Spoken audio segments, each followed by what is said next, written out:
Paulo aos Romanos. Crianças, podem seguir, podem ir indo junto aqui. Enquanto isso, quero convidar você a abrir a sua Bíblia na carta do apóstolo Paulo aos Romanos. Nós vamos hoje dar continuidade a essa série de mensagens que temos feito na carta do apóstolo Paulo. Estamos na nossa terceira mensagem, avaliando tudo aquilo que o apóstolo tem a nos ensinar a partir dessa carta. E hoje nós vamos meditar no capítulo 2. Quero convidar você a ler comigo. Inicialmente, farei uma única leitura do texto. Ao longo da mensagem, nós vamos fazendo alguma citação ou outra do texto base, mas peço que você preste atenção. Abra sua Bíblia, se você tiver ela em mãos. Se você não tiver, o texto está sendo projetado aqui na tela. Acompanhe a leitura atentamente para que você entenda o raciocínio do apóstolo Paulo ao longo da sua explanação. O texto é uma continuação direta do finalzinho do capítulo 1, por isso ele inicia ali com um argumento de continuação. Ele começa dizendo: portanto, quando julgas, és indesculpável, ó homem, seja quem for, pois te condenas naquilo que julgas o outro, pois tu que julgas pratica os mesmos atos. Mas nós sabemos que o julgamento de Deus é de acordo com a verdade contra os que praticam tais atos. E tu, ó homem, que julgas os que praticam tais coisas, mas faz o mesmo, pensas que escaparás do julgamento de Deus? Ou desprezas as riquezas da sua bondade, tolerância e paciência, ignorando que a graça de Deus te conduz ao arrependimento? Mas segundo tua teimosia e teu coração que não se arrepende, acumulas ira sobre ti no dia da ira e da revelação do justo julgamento de Deus, que retribuirá a cada um segundo suas obras. Assim, ele dará a vida eterna aos que, perseverando em fazer o bem, procuram glória, honra e imortalidade, mas dará ira e indignação aos egoístas, aos que obedecem ao pecado em vez de obedecer à verdade. Trará tribulação e angústia a todo ser humano que pratica o mal, primeiro ao judeu, depois ao grego, mas glória, honra e paz a todo que pratica o bem, primeiro para o judeu, depois para o grego. Pois em Deus não há parcialidade. Porque todos os que sem lei pecaram, sem lei também perecerão. E todos os que sob a lei pecaram, pela lei serão julgados. Pois diante de Deus não são justos os que somente ouvem a lei, mas os que a praticam. Estes serão justificados. Porque quando os gentios que não têm lei praticam as coisas da lei por natureza, embora não tenham lei, tornam-se lei para si mesmo, demonstrando que o que a lei exige está escrito no coração deles, tendo ainda o testemunho da sua consciência e dos seus pensamentos, que ora os acusam, ora os defendem. Isso acontecerá no dia que Deus julgar os pensamentos secretos dos homens por Cristo Jesus, segundo o meu evangelho. Os judeus e a lei verdadeira, aqui é o título, verso 17. Mas se tu te chamas judeus, te apoia na lei e te glorias em Deus, e conheces a vontade dele, aprovas as coisas excelentes, sendo instruído na lei, e estás convencido de que és guia de cegos, luz dos que estão nas trevas, instrutor de ignorantes, mestre de crianças, que tens na lei formulações de conhecimento de verdade. Tu, pois, que ensinas aos outros, não ensina a ti mesmo. Tu que pregas que não se deve furtar, furtas. Tu que dizes que não se deve cometer adultério, adulteras. Tu que abominas os ídolos, rouba-lhes os templos. Tu que te glorias na lei, desonra a Deus pela transgressão da lei. Pois como está escrito, por vossa causa o nome de Deus é blasfemado entre as nações. Porque de fato a circuncisão é proveitosa se cumprires a lei. Mas se és transgressor da lei, a tua circuncisão tornou-se incircuncisão. Então, se os que são da incircuncisão cumprirem os preceitos da lei, não serão eles mesmos considerados circuncisos? E se cumprir a lei aquele que, por natureza, é da incircuncisão, ele julgará a ti, que é transgressor da lei, com a letra e a circuncisão. Porque judeu não é quem o é exteriormente, nem é circunciso quem é apenas no exterior, na carne, mas judeu é quem o é no interior, e circuncisão é a do coração, realizada pelo Espírito, não pela letra, cujo louvor não provém de homens, mas de Deus. Senhor, abre os nossos ouvidos para podermos te ouvir, atrai a nossa atenção, porque desejamos compreender o que o Senhor deseja falar conosco. Tem misericórdia de nós, auxilia-nos, é o que te pedimos em nome de Jesus. Amém. Queridos, nós temos uma série de mensagens na carta de Paulo aos Romanos.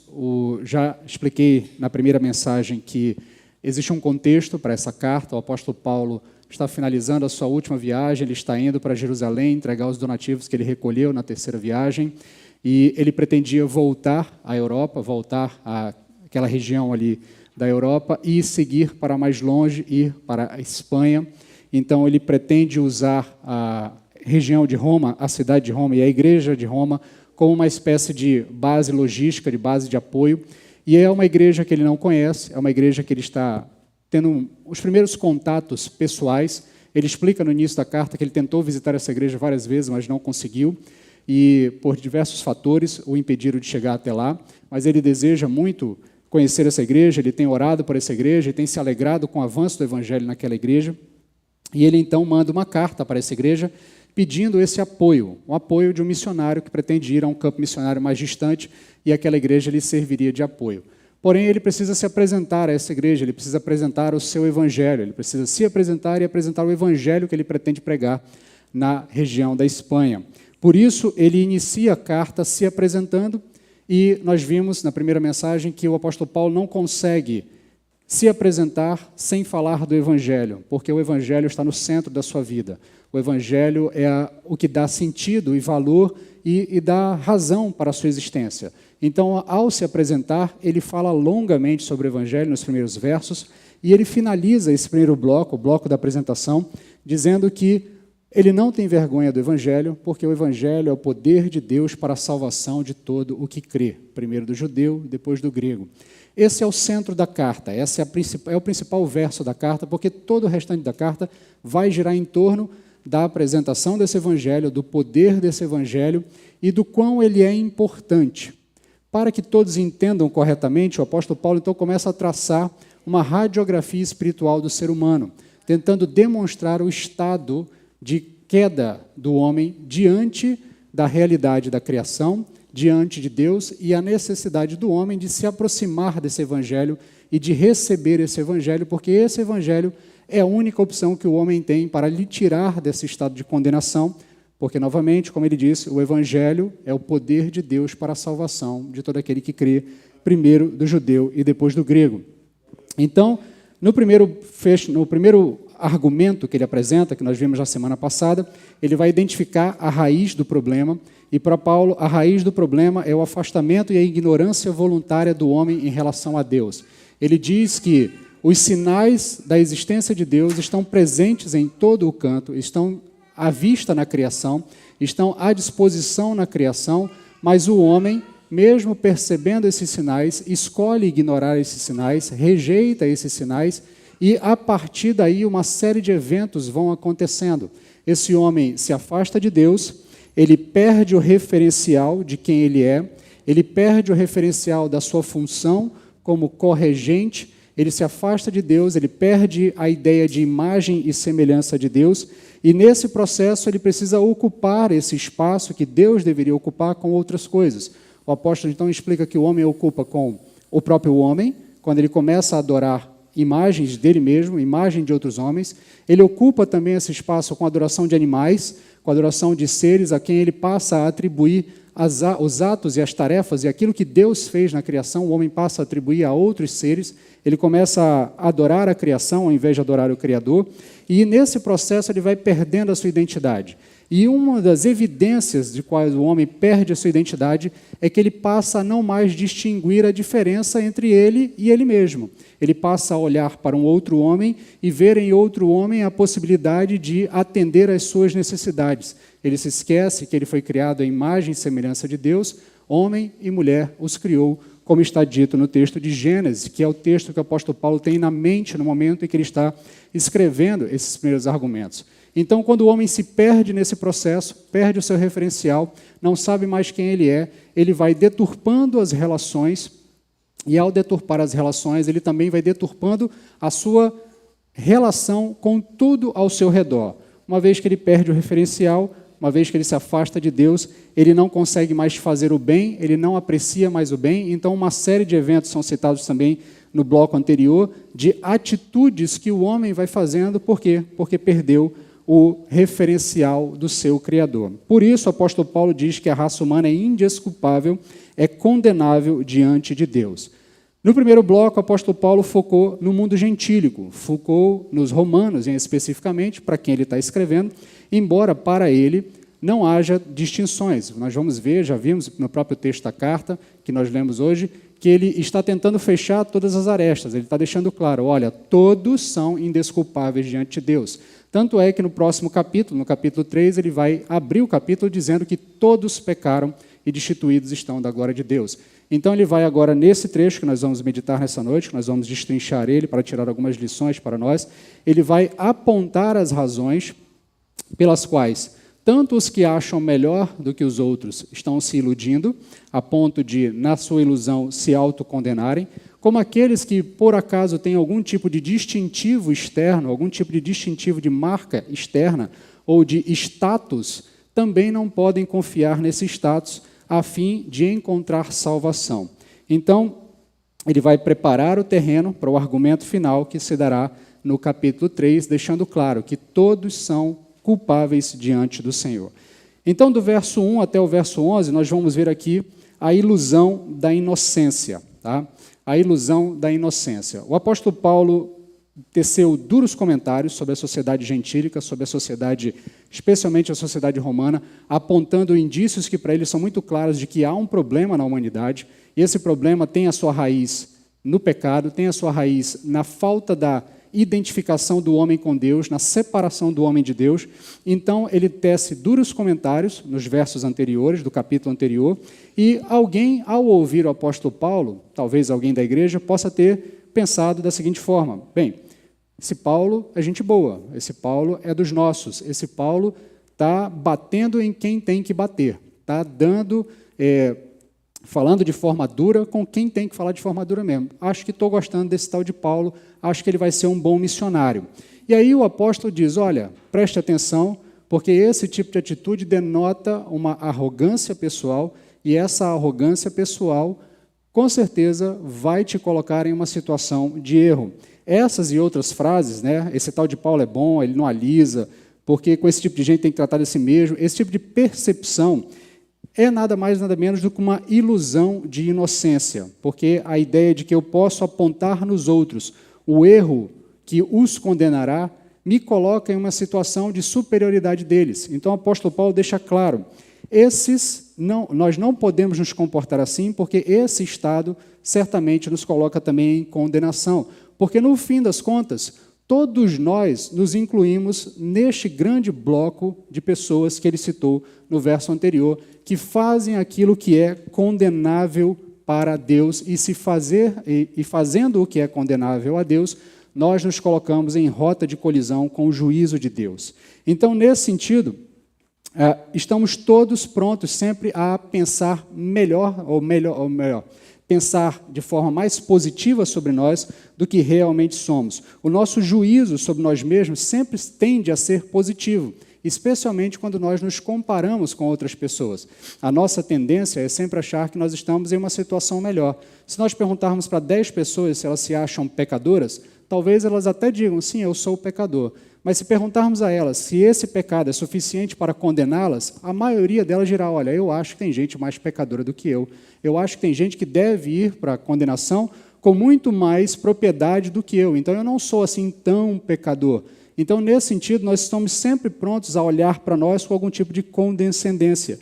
E o apóstolo Paulo vai desnudando essa ilusão de uma eventual inocência ou de uma pseudo-inocência ao nos afirmar que nós nos condenamos quando condenamos as outras pessoas. Pois, no fundo, nós praticamos as mesmas coisas que levam à ira e ao juízo divino. Note que o argumento no texto anterior, que eu já citei para os irmãos rapidamente, você pode conferir na sua Bíblia aí, o texto, Note que o argumento do Paulo ele diz que a ira de Deus se revela do céu contra toda impiedade e injustiça dos homens, que impede a verdade pela sua justiça, pela sua injustiça. Isso vai nos primeiros versos do capítulo, ou melhor, nos versos intermediários do capítulo anterior.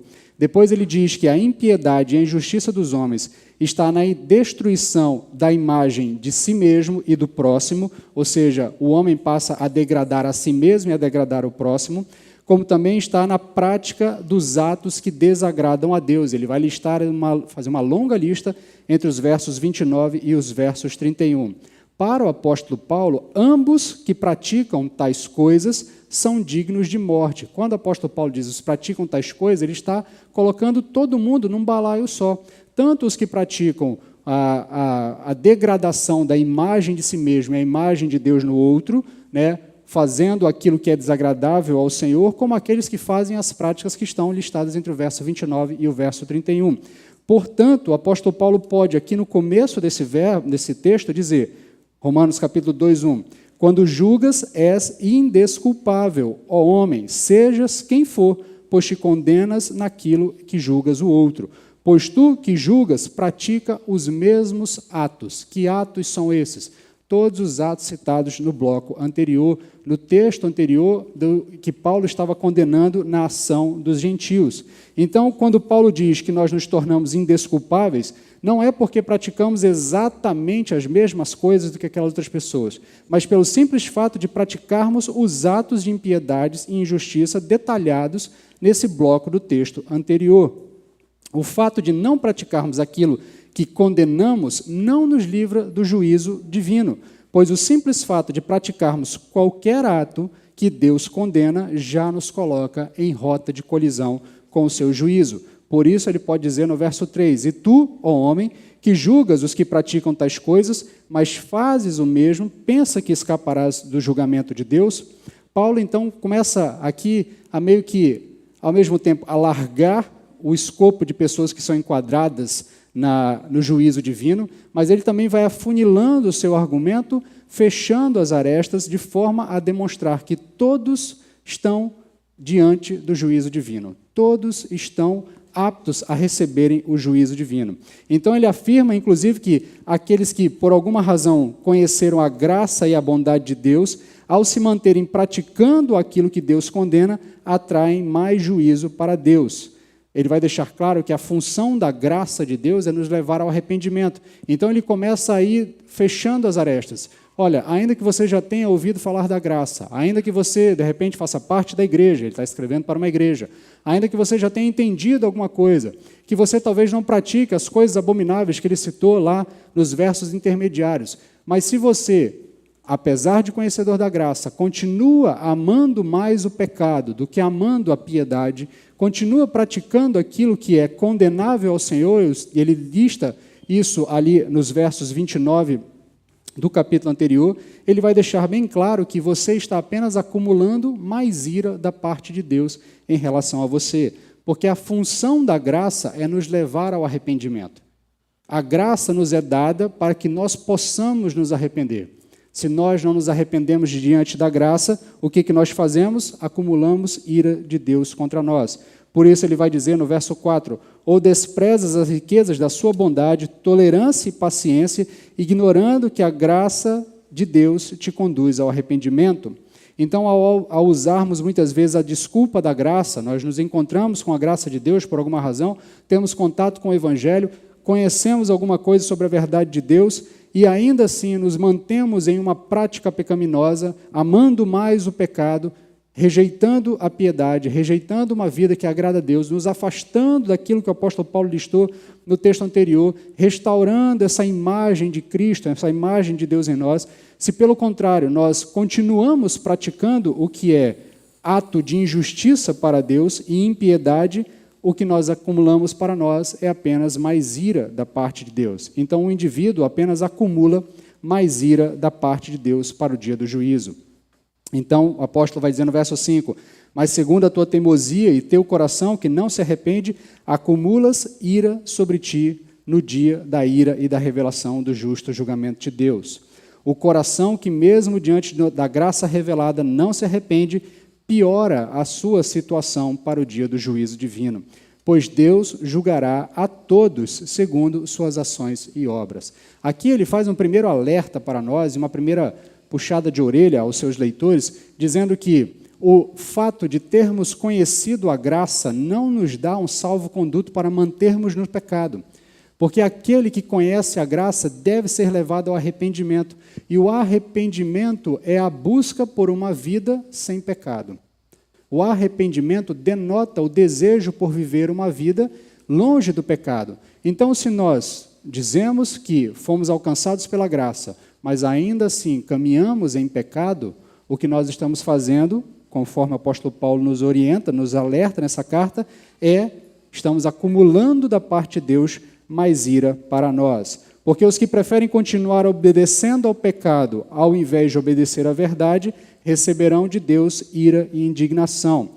Paulo vai retomar esse argumento lá no capítulo 5. Ele vai fazer isso diversas vezes. Ao longo de toda a carta, ele vai voltar a vários temas, mais uma vez, para reforçar entendimentos que ele está apresentando. Mas aqui ele vai apresentar esse argumento. E note aqui até mesmo um paralelismo na escrita do apóstolo Paulo. Ele faz aqui um paralelismo de verso. Convido você a ler comigo do verso 7 ao verso 10. Há um paralelo entre o verso 7 e o verso 10, e um paralelo entre o verso 8 e o verso 9. Então, no verso 7 ele diz: assim ele dará a vida eterna aos que, perseverando em fazer o bem, procuram glória, honra e imortalidade. Paralelo, verso 10, mas a glória, honra e paz a todo o que pratica o bem, primeiro para o judeu, depois para o grego. Depois ali o outro paralelo, mas dará ira e indignação, verso 8, aos egoístas, aos que obedecem ao pecado, em vez de obedecer à verdade. E o seu paralelo, trará tribulação e angústia a todo ser humano que pratica o mal, primeiro ao judeu, depois do grego. Essa expressão, primeiro ao judeu e depois ao grego, o apóstolo Paulo vai repetir várias vezes ao longo da carta, porque ele está tentando, como eu disse, fechar todas as arestas. Ele está querendo deixar claro para todos nós que ninguém tem salvo-conduto diante de Deus.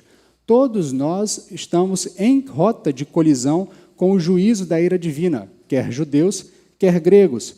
Essa expressão vai ganhar algumas conotações em diversos momentos. Na grande maioria do tempo, ela está dentro de um contexto histórico, porque, de fato, a revelação é dada primeiro aos judeus, depois aos gentios. A salvação chega primeiro aos judeus, depois aos gentios. Jesus Cristo se revela primeiro aos judeus, depois aos gentios. Então, há uma conotação histórica, mas, neste momento, a preocupação do apóstolo Paulo é fechar as arestas. É que ninguém, ao se deparar com o Evangelho ou ao se deparar com a própria existência de Deus, possa achar que tem por si mesmo algum tipo de salvo-conduto ou algum tipo de prioridade ou algum tipo de graça maior da parte de Deus. Por isso, aquele que, ainda que faça o que ou melhor, aquele que faz o que é errado, aquele que ainda que tenha conhecido a glória, tenha conhecido a graça de Deus, continua fazendo o errado, recebe da parte de Deus ira e indignação. Primeiro o judeu, depois o grego. Mas aquele que persevera em fazer o bem, procura glória, honra e imortalidade, recebe do Senhor bênçãos, recebe a graça do Senhor, recebe o louvor do Senhor, primeiro o judeu, depois o grego. Então, meus queridos, a vida eterna é para quem deseja os valores da vida eterna. O que nos faz achar que na vida eterna, ou melhor, o que nos faz achar que a vida eterna que você não valoriza aqui, ou os valores da vida eterna que você não valoriza aqui, a piedade, a justiça, que você não dá valores a ele aqui, o que te faz achar que na vida eterna você dará valores a ele? Então, a vida eterna é para aqueles que dão valores aos valores que estão ligados à vida eterna. Se você prefere obedecer o pecado em vida, porque acha que vai receber a vida eterna por causa disso, ou porque acha que na vida eterna vai deixar de amar o pecado. Então é isso que o apóstolo Paulo está querendo chamar a atenção. Ora, se você já teve contato com a glória de Deus, com a graça sendo revelada a você, e ainda se mantém no pecado, você só acumula mais ira da parte de Deus para você. Se agora essas coisas não têm valor para você, por que teriam valor na eternidade? Portanto, o final desse primeiro argumento é de que se achar inocente diante de Deus é ilusório. Todos estão em rota de juízo, tanto judeus como gregos, pois Deus é justo, é imparcial, logo nenhum pecador ou pecado passará impune diante de Deus. Por isso, o apóstolo Paulo precisa dizer, lá no começo do seu argumento, que o Evangelho é o poder de Deus para a salvação de todo aquele que crê, primeiro do judeu, depois do grego. Todos precisam do Evangelho para sair dessa rota de colisão com a ira divina e com a justiça divina. Continuando, nós temos ainda aqui o segundo ponto, do verso 12 até o verso 16, nós temos o apóstolo Paulo apresentando que a justiça de Deus é justa. Ele vai explicar agora como se dará essa justiça. Ele faz aqui uma espécie de parêntese para nos explicar como Deus aplicará essa justiça. Porque talvez alguns que tenham ouvido o apóstolo Paulo falar ao longo do seu texto, ou ler o que ele havia dito ao longo do texto, possam ter se sentido um tanto quanto incomodados. Como é que Deus pode me julgar com base em uma lei que eu não tive acesso? Contam os historiadores que o imperador Nero costumava proclamar leis e mandava escrevê-las no alto das paredes, ou em lugares bem inacessíveis, em lugares escondidos. Ele publicava essa lei nesses lugares escondidos, para, em tese, dar publicidade a ela, e depois ele começava a cobrar as pessoas pela desobediência daquela lei. E boa parte das pessoas reclamava, dizendo que, olha, como é que eu posso ser condenado por uma lei que eu não tive acesso, que eu não sabia da existência dela? Então, nesse sentido, muitas vezes as pessoas tendem a olhar para a lei de Deus e achar que, por conta deles não conhecerem a lei de Deus, ou não terem acesso a uma lei revelada de Deus, Deus então seria injusto ao lhes julgar com base na sua lei. Portanto, muitos ao lerem essas primeiras linhas do argumento do apóstolo Paulo, tendem a achar que aqueles que não têm a lei de Deus estariam sendo injustiçados por Deus quando do julgamento divino. Contudo, o apóstolo Paulo nos explica que a lei do Senhor é revelada a todos. O Senhor se revela a todos, é o argumento inicial, olha, a ira de Deus é revelada dos altos céus, porque o que se pode conhecer do Senhor está revelado por meio da sua criação. Então, todos somos indesculpáveis diante da realidade de que existe um Deus, porque o que se pode conhecer dos atributos visíveis e invisíveis de Deus está revelado na criação. Nós comentamos sobre isso na mensagem da semana passada. Então, nesse sentido, o apóstolo Paulo diz, inclusive, a lei do Senhor também está revelada no coração dos homens. Então, o apóstolo Paulo afirma que haverá um julgamento, um juízo, com base em decretos e leis divinas. Verso 12 e 13 e depois o verso 16. Ele diz o seguinte, porque todos os que sem lei pecaram, sem lei também perecerão, e todos os que sob a lei pecaram, pela lei serão julgados, pois diante de Deus não são justos os que somente ouvem a lei, mas os que a praticam, estes serão justificados. Verso 16, isso acontecerá no dia em que Deus julgar os pensamentos secretos dos homens por Cristo Jesus, segundo o meu evangelho. De que lei é essa que o apóstolo Paulo está falando? Historicamente, nós, protestantes, temos interpretado isso como esta lei moral. O conceito de lei moral faz parte tanto do contexto teológico, como também de outras áreas do pensamento humano, mas há uma compreensão de que em todo ser humano há uma compreensão inata do que é certo e do que é errado. Um autor que eu recomendo a leitura, se você desejar se aprofundar sobre esse contexto, sobre esse texto, sobre esse conceito, você pode ler C.S. Lewis, ele escreve muito bem sobre isso em 2 livros, Cristianismo Puro e Simples e A Abolição do Homem. São 2 livros onde ele trata sobre o conceito dessa lei moral que está implícita nos nossos corações, mas basicamente a ideia é de que todos nós, e isso é meio que empírico, todos nós temos uma compreensão do que é certo e do que é errado. Nas crianças nós percebemos isso. Uma criança, ainda que seja um bebê, ainda que seja uma criança nos seus primeiros passos, na sua primeira engatinhada ali, ela tem consciência de que está fazendo algo errado e procura se esconder ao fazer algo errado. Há uma consciência inata de todos nós que consegue fazer uma divisão daquilo que é aprovado e daquilo que é reprovável no comportamento humano. Ainda que em algumas sociedades tolerem, por exemplo, pena de morte, todas as sociedades, em sua grande maioria, rejeitam a morte pura e simples. Matar alguém é errado. Defraudar outro é errado. Denegrir a imagem de outra pessoa ou a reputação de outra pessoa com base em informações caluniosas, informações falsas, é errada. Não há nenhuma sociedade que valorize isso. Desde os primórdios da existência do homem, nós temos essas percepções inatas de que há algo errado em alguns comportamentos e há outros comportamentos que merecem ser louvados. Porque o bom é bom, independente do Pentateuco. O certo é certo, independente da lei revelada do Senhor. Até porque a lei do Senhor está revelada ao seu povo muito antes do Pentateuco, muito antes do Sinai, muito antes das tábuas lá com Moisés. Porque, no fim das contas, a lei nada mais é do que uma materialização do que é bom. É uma materialização do que é certo. Contudo, todos os homens têm acesso a essa percepção inata, a essa percepção de que matar é errado, violar o outro é errado, roubar é errado, defraudar é errado, denegrir, enganar, desonrar os pais, adulterar alianças maritais, tudo isso, de um modo ou de outro, está implícito como rejeitável na experiência comunitária humana. Não há uma sociedade, ainda que se tolere alguns desses comportamentos, ninguém o incentiva como se aquilo fosse algo a ser louvado, como se fosse algo a ser valorizado no comportamento humano.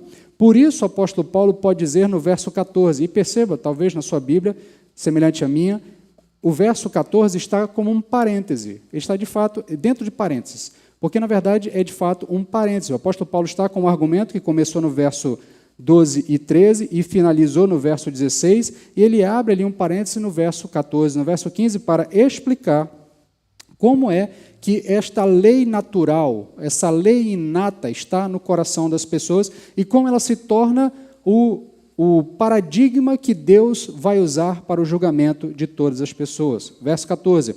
Porque quando os gentios que não têm lei praticam as coisas da lei por natureza, embora não tenham lei, tornam-se lei para si mesmo, demonstrando que a lei exige demonstrando que o que a lei exige está escrito no coração deles, tendo ainda o testemunho da sua consciência e dos seus pensamentos, que ora os acusam, ora os defendem. Ora, o que o apóstolo Paulo está dizendo aqui é que quando se faz o certo, de acordo com a lei, mesmo que você não conheça a materialização da lei, o certo se estabelece como valor supremo, porque a lei sinaítica, os 10 mandamentos, nada mais são do que uma impressão física dos valores e da bondade que estão inerentes a um homem que foi criado segundo a imagem de Deus. Todo ser humano sabe que tem coisa que é certa e tem coisa que é errada. E se eu quebro esses valores, eu quebro essa lei, porque a minha própria consciência me acusa de que eu estou fazendo algo errado. Então, quando quem não tem acesso à materialização da lei faz o que a lei manda, faz o certo, faz o bem, faz o justo, cria a lei para si mesmo, porque ele acaba de se submeter à lei, porque o bom é bom, o certo é certo, e não há relativização desses valores. Ainda que nós vivamos em uma sociedade que insiste na relativização do bem e do certo, o certo é certo dependendo das circunstâncias, o texto bíblico, a revelação de Deus para nós, aquilo que é o paradigma para a nossa relação com Deus, deixa claro que há um padrão inato dentro da consciência do homem que aponta para o que é certo e aponta para o que é errado e nos acusa ou nos aprova nas nossas ações, como o apóstolo Paulo diz ali no finalzinho do verso 15, quando ele diz, tendo ainda o testemunho de sua consciência e de seus pensamentos, que ora os acusam, ora os defendem. Ainda que vivamos em uma sociedade líquida, os valores são líquidos, vão se amoldando aí de acordo com a forma, que insista em afirmar a existência de relativização, o certo é certo, o bom é bom. Não há relativização disso. E toda vez que alguém que ainda não tenha acesso à lei revelada do Senhor, faz o que é certo, faz o que é bom, criou lei para si mesmo. A explicação para isso, o apóstolo Paulo já nos deu, a explicação para essa sociedade que tenta mudar os conceitos, o apóstolo Paulo nos deu nos versos lá anteriores, lá no capítulo 1, no verso 22, onde ele diz que essa sociedade, caminhando para a degradação, dizendo-se sábio, tornam-se, na verdade, loucos. Quando nós vivemos em uma sociedade que tenta afirmar a existência de conceitos líquidos, conceitos que vão se adaptando, que a ideia de certo depende de onde você estiver, ou os argumentos, ou melhor, das circunstâncias em que você estiver, isso nada mais é do que o apóstolo Paulo já nos afirmou no capítulo anterior, quando ele diz que, dizendo-se sábios, na verdade, tornaram-se loucos. Portanto, a lei do Senhor não é um regramento arbitrário, mas é uma regra intrínseca ao ser humano. Se eu minto para alguém, é necessário que a verdade não tenha valor para mim. Se eu mato alguém, é necessário que a vida não tenha valor para mim. Se eu adultero, é necessário que a fidelidade às alianças e os outros, a fidelidade e a aliança ao outro, não tenha valor para mim. Então, no fundo, eu quebro a lei do Senhor, porque a lei materializada, os 10 mandamentos, são apenas uma interpretação do bem e da realidade boa. O salmista, Salmo 19, versos 7 e 8, diz o seguinte: a lei do Senhor é perfeita e restaura a alma.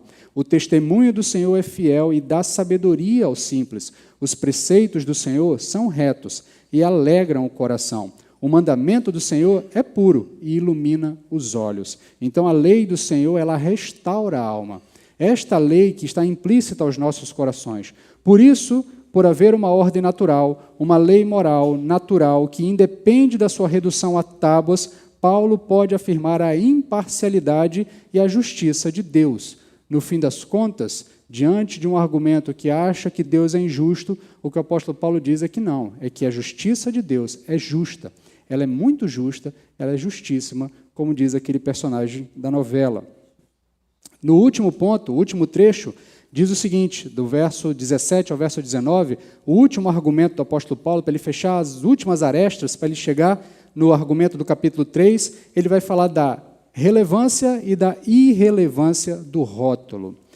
Resolvida essa questão do juízo divino, deixou claro que a justiça de Deus é justa, que a lei que Deus usará está à disposição de todos, o regramento está à disposição de todos, o apóstolo Paulo, então, passa a aplicar esse conceito também para fechar ali as últimas arestas, passando a um desdobramento do tema. Ele falou inicialmente de um grupo de pessoas que talvez se ache, na condição de colocar outros em situação de julgamento, mas, ao mesmo tempo, esse apóstolo Paulo, então, agora está tentando fechar as arestas, deixando claro que ninguém, ainda que tenha algum tipo de rótulo, pode se julgar inocente diante de Deus. Se no início do texto ele chamou a atenção para a ilusão da inocência, agora ele foca em um grupo mais específico que se achava em uma condição de prévia inocência e ostentava marcas visíveis dessa condição. Ele está falando agora especialmente dos judeus. Ao longo da carta, o apóstolo Paulo vai deixar claro qual é a relação do povo de Israel com as promessas de Deus, com a aliança de Deus, qual é a relação com a igreja, isso a gente vai ver ao longo dessa série de mensagens. Mas nesse ponto específico aqui, a preocupação do apóstolo Paulo é fechar as arestas. Ele quer deixar claro, ninguém está impune diante de Deus. Nem pessoas que não têm o acesso à lei, nem aquelas que tiveram acesso à lei e têm em si as marcas do conhecimento da lei. Embora essa igreja de Roma fosse composta, na maioria, por gentios, há todo um contexto histórico, por conta do imperador Cláudio, o imperador anterior ao imperador Nero, que expulsa os judeus de Roma. Essa igreja, que inicialmente, obviamente, foi criada e organizada com a ajuda de judeus que haviam se convertido ao cristianismo, eles saem de Roma, fica ali um movimento apenas de gentios, mas com o tempo, com a subida de Nero ao poder, os judeus são autorizados a voltar a Roma, então aquela igreja começa também a receber judeus de volta, e esse embate entre gentios e judeus dentro da igreja é um tema recorrente. O apóstolo Paulo trata disso em Gálatas, trata isso aqui na carta aos Romanos, ele trata em outros textos também. Há no livro de Atos também um pouco da discussão que houve. Há sempre essa questão de que os sinais externos talvez tenham algum valor maior do que outros, e o apóstolo Paulo vai tratar desse tema agora, deixando claramente que, ainda que ele tenham sinais externos, se esses sinais externos não estiverem acompanhados de um sinal interno, eles pouco têm valor para tirar alguém da rota de colisão com o juízo divino, com o juízo de Deus. Então, Paulo traz a questão dos judeus e seus distintivos étnicos para fechar todas as arestas para o seu argumento final, que ele vai apresentar no próximo capítulo. Então, ele vai iniciar, inclusive, o próximo bloco ali, dizendo o seguinte, já lá no próximo capítulo, no verso 9 do capítulo 3, ele vai dizer, olha, somos superiores a eles, então, nós, judeus, somos superiores a eles, de modo nenhum, pois já demonstramos que tanto os judeus como gregos estão todos debaixo do pecado. Então, o ponto do apóstolo Paulo é demonstrar que tanto judeus como gentios estão na mesma condição. Todo mundo está em rota de colisão com o juízo divino e todos precisam do evangelho, que é o poder de Deus para a salvação de todo aquele que crê, primeiro do judeu e depois do grego. Então, o argumento do apóstolo Paulo é de que nada adianta um sinal exterior se esse sinal não refletir um sinal interior. Então, do verso 17 até o verso 24, ele vai deixar isso muito claro, explicando aos seus leitores que esses sinais externos, no caso a circuncisão, que é o sinal clássico do judeu, é o sinal que o distinguia de todas as outras nações, o sinal da circuncisão, que esse sinal, eles são irrelevantes se eles não refletirem um sinal interno, um sinal interior, uma circuncisão interior. Circuncisão interior que já havia sido profetizada, avisada pelos profetas, tanto Jeremias quanto Ezequiel, vão fazer referências a uma necessidade de uma circuncisão do coração. Então, os sinais externos precisam demonstrar uma transformação interna. E esse mote, essa expressão, sinais externos de uma transformação interna, ela permeia toda a consciência do cristianismo. O apóstolo Paulo vai trabalhar sobre esse argumento ao longo praticamente de toda a carta, tanto é que lá mais para frente ele vai dizer que vai convocar os seus leitores a uma renovação da mente. Na carta aos Efésios, ele deixa claro que a mudança de entendimento se enraiza no coração e produz ação. Portanto, sinais externos de uma mudança interna. Ele vai falar dos frutos, ou melhor, do fruto do Espírito, que nada mais é do que sinais externos de uma mudança interna. Então, o apóstolo está deixando claro para os seus leitores que não adianta ter sinal externo se não houver sinal interno. E o inverso também é verdadeiro. Se você tiver o sinal interno e não tiver sinal externo, para Deus está bem da mesma forma. Está ótimo, está aprovado pelo Senhor, porque o que importa é a circuncisão do coração, é o sinal interno. Então, a ausência de sinais externos não invalidam a existência de um sinal interno. Essa discussão aconteceu ao longo da história dos primeiros anos da igreja. Como eu disse, lá em Gálatas, o apóstolo Paulo trata isso com mais tranquilidade. Muitos judeus tentavam obrigar os gentios a passarem pelo processo da circuncisão para que eles tivessem esse sinal externo. Contudo, o que importa é o sinal interno. O sinal externo, ele precisa refletir o sinal interno. A ausência de sinais externos não invalida a existência de um sinal interno. Ele fortalece esses argumentos fazendo duas afirmações duras. E, novamente, ele usa aqui dessa técnica do paralelismo. Agora, o paralelo entre os versos 26 e 27 e 28 e 29. Preste atenção. Ele diz, então, se os que são da incircuncisão cumprirem os preceitos da lei, não serão eles mesmos considerados circuncisos? E se cumprirem a lei aquele que por natureza é da incircuncisão, ele julgará a ti, que é transgressor da lei, com a letra e com a circuncisão. Porque judeu não é quem é exteriormente, nem é circunciso quem é apenas no exterior, na carne. Mas judeu é quem é no interior, e circuncisão é a do coração, realizada pelo Espírito, não pela letra, cujo louvor não provém dos homens, mas de Deus. Preste atenção que ele faz aqui uma dura crítica, ele na condição de judeu, faz uma dura crítica aos seus patrícios, aos seus irmãos, sobre um comportamento, uma presunção de que a marca externa era suficiente para eles se apresentarem diante de Deus e encontrarem salvação, e ele deixa claro, se essa marca interna não estiver acompanhada de uma marca interna, esse sinal externo não estiver desacompanhado de um sinal interno, ele se torna tão irrelevante que aqueles que têm apenas o sinal interno serão não só os que receberão o título de judeu, como também assumirão a função que Deus delegou originalmente aos judeus, a de julgar as nações.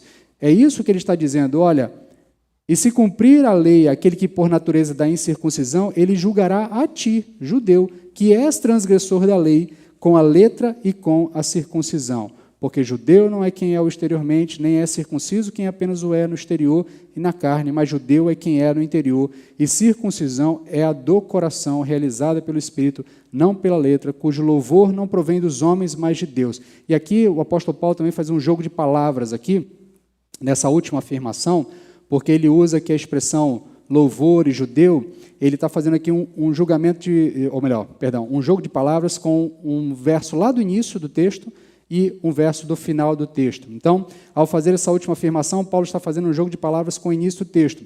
Judeu, a expressão judeu vem de Judá e significa louvor.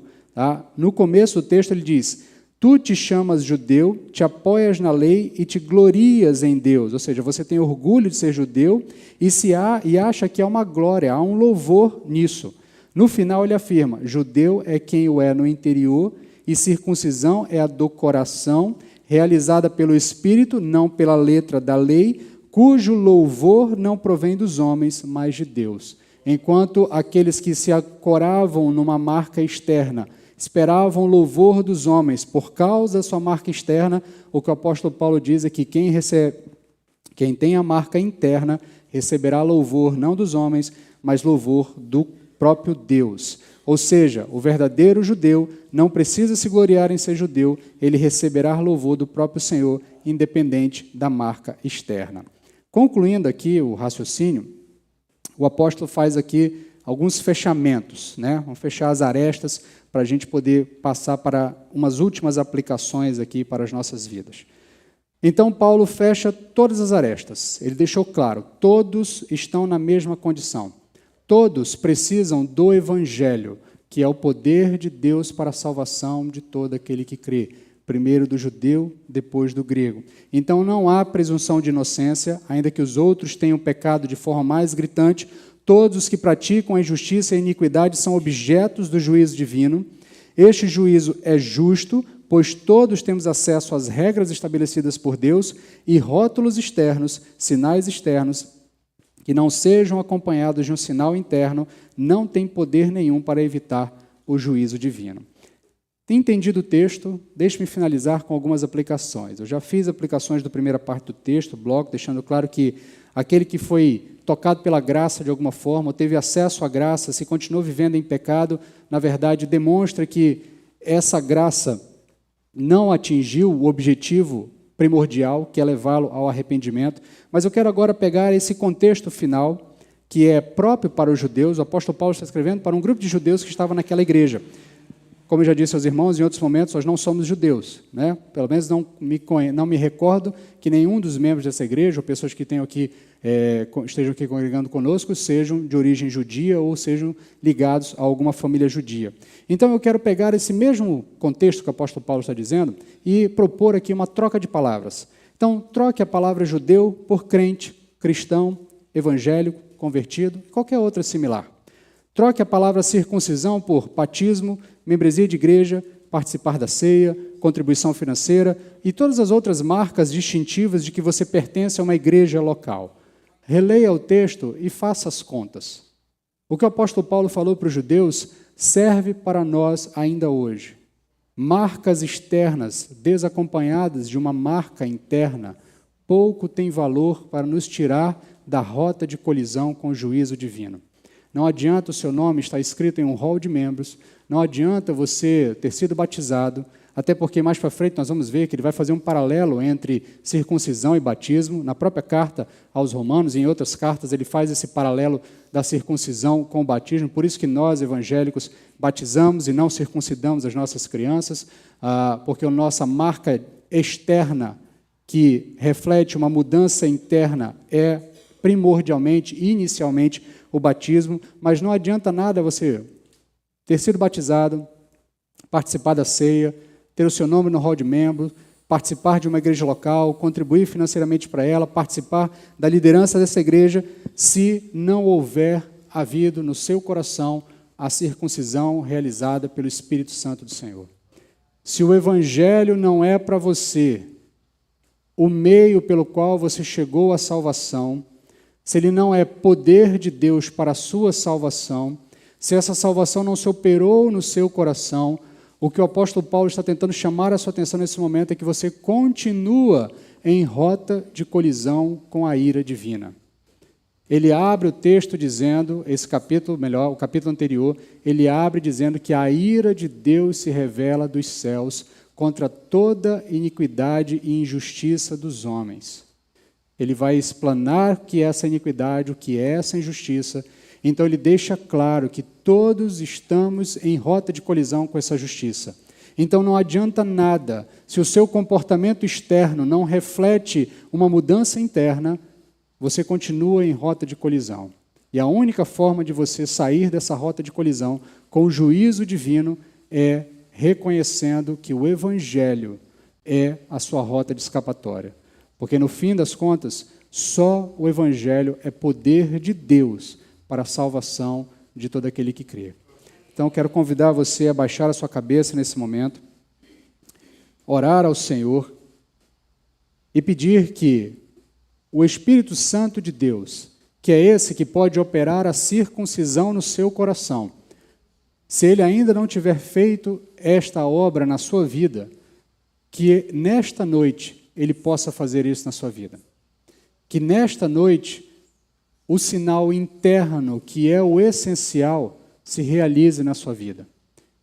E se por acaso você já até reconheceu Jesus Cristo como seu único e suficiente Salvador, se você já teve um encontro genuíno com Ele e de alguma forma essa marca interna já existe em você, você precisa se comportar, dar sinais externos de que essa marca existe em você. Porque no fim das contas, todos seremos julgados pelas nossas ações e pelas nossas obras diante de Deus. O que o apóstolo Paulo nos apresenta nesse momento é um quadro muito crítico. Não há escapatória, não há uma outra rota, não há um outro caminho.